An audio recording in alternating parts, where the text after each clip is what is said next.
बोलो शंकर भगवान की जय। एक समय की बात है, राजा महल में अपने परिवार के साथ सुखपूर्वक निवास किया करता था। उसका पुत्र था जिसकी शादी हो चुकी थी। राजा की पुत्र वधू ने एक दिन रसोई में मिठाई रखी हुई थी, तो वह सारी मिठाई खा गई। जब उससे पूछा गया कि सारी मिठाई कहाँ गई, तो उसने कहा सारी मिठाई तो चूहे खा गए। पुत्र वधू की यह बात चूहों ने सुन ली और वे इस गलत आरोप को सुनकर अत्यंत क्रोधित हुए। इसके बाद उन्होंने राजा की बहू को सबक सिखाने का निश्चय कर लिया। कुछ दिनों के बाद महल में कुछ मेहमान आए। चूहों ने सोचा कि यह अच्छा मौका है राजा के पुत्र वधू को सबक सिखाने का। बदला लेने के लिए चूहों ने बहू की साड़ी चुराई और उसे जाकर अतिथि के कमरे में रख दी। जब सुबह सेवकों और अन्य लोगों ने उस साड़ी को वहां पर देखा, तो लोग राजा की बहू के चरित्र के बारे में बात करने लगे। यह बात जंगल में आग की तरह पूरे गांव में फैल गई। जब यह बात राजा के कानों तक पहुंची, तो उसने अपनी पुत्र वधू के चरित्र पर शक करते हुए उसे महल से निकाल दिया।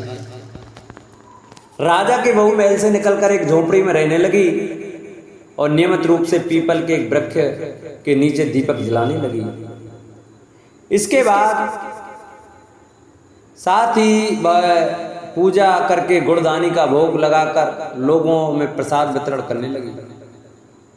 इस प्रकार कुछ दिन बीत जाने के बाद एक दिन राजा उस पीपल के पेड़ के पास से गुजरे जहां उनकी बहू हमेशा दीपक जलाया करती थी। इस दौरान उनका ध्यान उस पेड़ के आसपास जगमगाती रोशनी पर गया। राजा इसे देखकर चकित रह गए। महल में वापस आने के बाद उन्होंने अपने सैनिकों से उस रोशनी के रहस्य का पता लगाने के लिए कहा। सैनिक राजा की बात मानकर उस पेड़ के पास चले गए। वहां पर उन्होंने देखा कि दीपक आपस में बात कर रहे थे। सभी दीपक अपनी अपनी कहानी बता रहे थे। तभी एक दीपक बोला, मैं राजा के महल से हूं।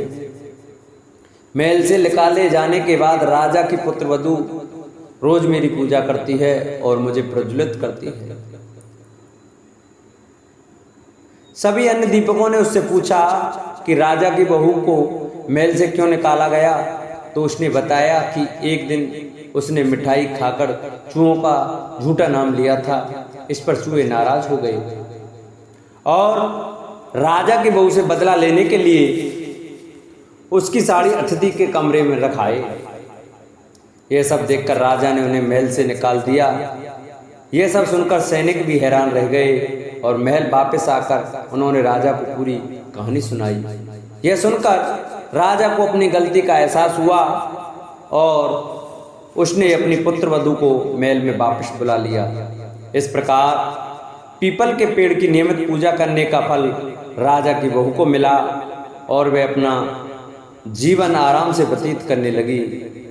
बोलो भगवान भोलेनाथ की जय। बोलो माता पार्वती की जय। जिन भक्तों को हमारी यह कथा अच्छी लगी हो, हमारी वीडियो अच्छी लगी हो, वो हमारी वीडियो को ज़्यादा से ज़्यादा शेयर करें। चैनल पर जो नए आए हैं वो हमारे चैनल को सब्सक्राइब करें, वीडियो को लाइक करें और कमेंट में शंकर भगवान की जय, भोलेनाथ की जय लिखना न भूलें। बोलो शंकर भगवान की जय।